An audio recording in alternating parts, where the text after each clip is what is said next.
So hey guys, welcome back to my channel. I hope you all are doing well. So today we will discuss the concept of equilibrium and the types in detail. So let's begin.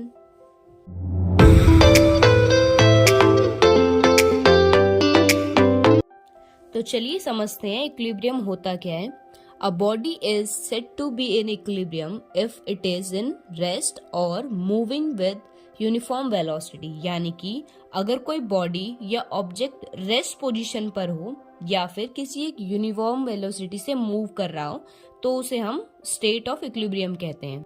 When two or more than two forces act on a body in a way that their resultant or combining effort is zero, with the body maintaining a state of rest or uniform motion, equilibrium exists.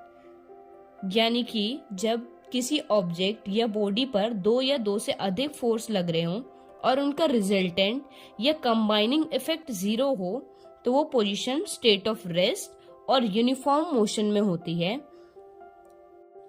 तो अब हम equilibrium की definition देख लेते हैं.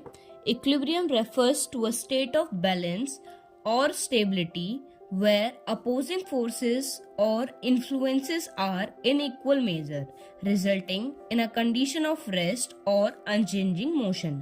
यानी कि equilibrium को हम स्टेट ऑफ बैलेंस और स्टेबिलिटी भी कहते हैं, जहां किसी भी बॉडी या ऑब्जेक्ट पर अपोजिंग फोर्सेस जो लगते हैं वो इक्वल मेजर में होते हैं. इसका मतलब है कि सेम अमाउंट में फोर्सेस दोनों तरफ से लगाया जा रहा हो और इसी कारण से ऑब्जेक्ट या बॉडी रेस्ट कंडीशन में चली जाती है या फिर यूनिफॉर्म वेलोसिटी या फिर अनचेंजिंग मोशन में चली जाती है. Equilibrium signifies a point where there is no net change और टेंडेंसी फॉर चेंज. यानी कि इक्विलिब्रियम एक ऐसा पॉइंट है जहां कोई नेट चेंज नहीं होता या कोई चेंज होने की टेंडेंसी नहीं होती. टेंडेंसी का मतलब होता है इंक्लिनेशन और direction of forces and movement. तो अब हम देखते हैं इक्विलिब्रियम के टाइप्स क्या होते हैं. तो इक्विलिब्रियम को हम दो बेसिस पर डिवाइड करते हैं. फर्स्ट इज स्टेबल, अनस्टेबल और न्यूट्रल इक्विलिब्रियम और सेकंड बेसिस है हमारा स्टैटिक इक्विलिब्रियम और डायनामिक इक्विलिब्रियम.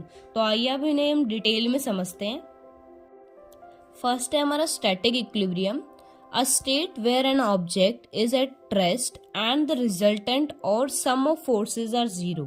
यानी कि static equilibrium एक ऐसी स्टेट है जहां ऑब्जेक्ट अपनी रेस्ट पोजीशन पर होता है या उसमें जितने भी फोर्सेस अप्लाई हो रहे हैं उनका सम जीरो होता है.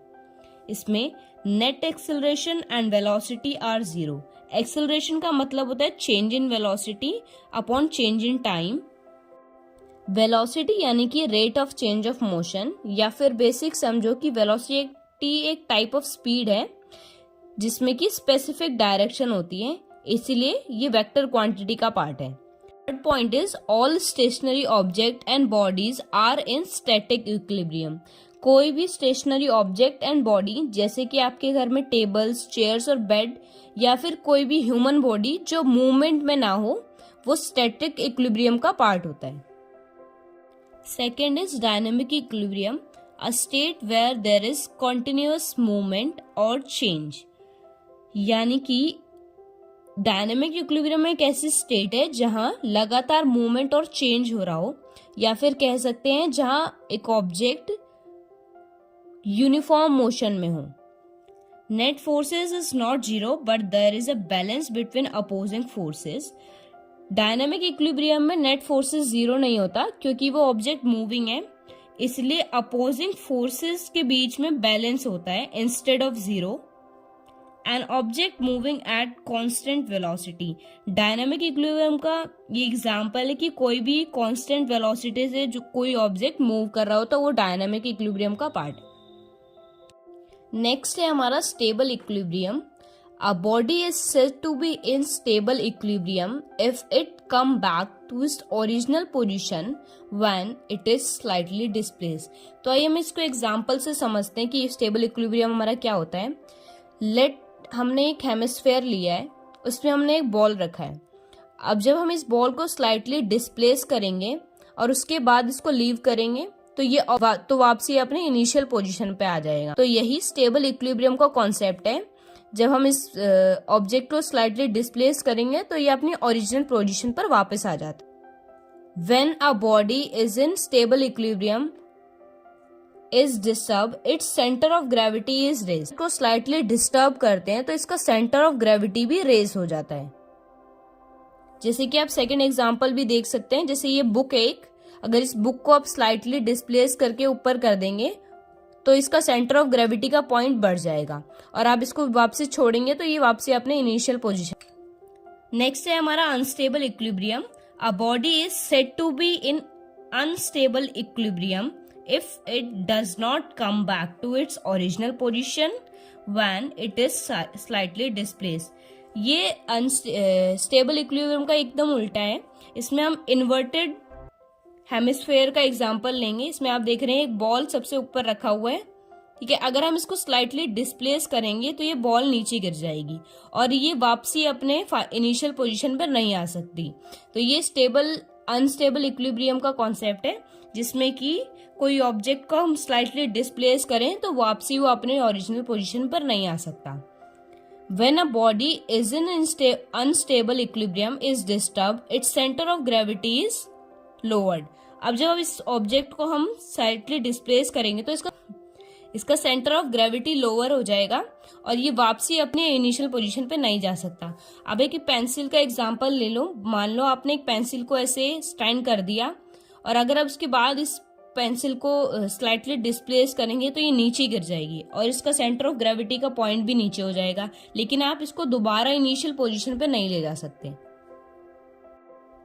तो हमारा लास्ट टॉपिक है न्यूट्रल इक्विलिब्रियम।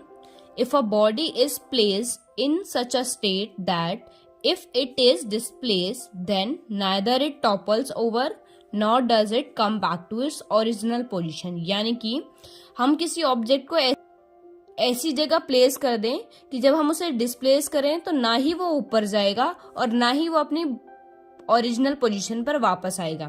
तो एग्जांपल की मदद से समझते हैं हम। आप ये स्ट्रेट पाथ देख रहे होंगे, इस पे एक बॉल है जिसका सेंटर ऑफ ग्रेविटी बीच में है।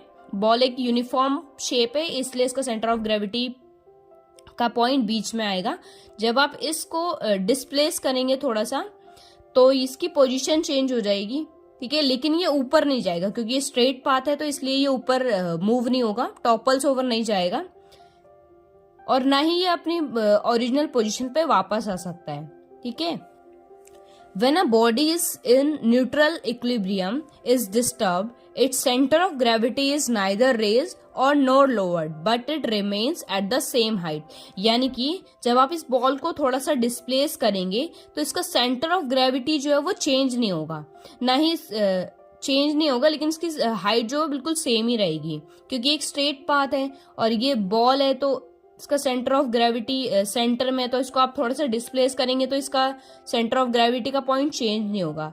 लेकिन जो इसको आप थोड़ा सा डिस्प्लेस करेंगे जब, तो ये वापसी अपनी ओरिजिनल पोजीशन पे नहीं जा सकता। तो यही हमारा न्यूट्रल इक्विलिब्रियम का कॉन्सेप्ट है कि अगर थोड़ा सा आप डिस्प्लेस करेंगे तो ना ही उसकी सेंटर ऑफ ग्रेविटी चेंज होगी और ना ही वो वापस अपनी ओरिजिनल पोजीशन पे जा सकता है।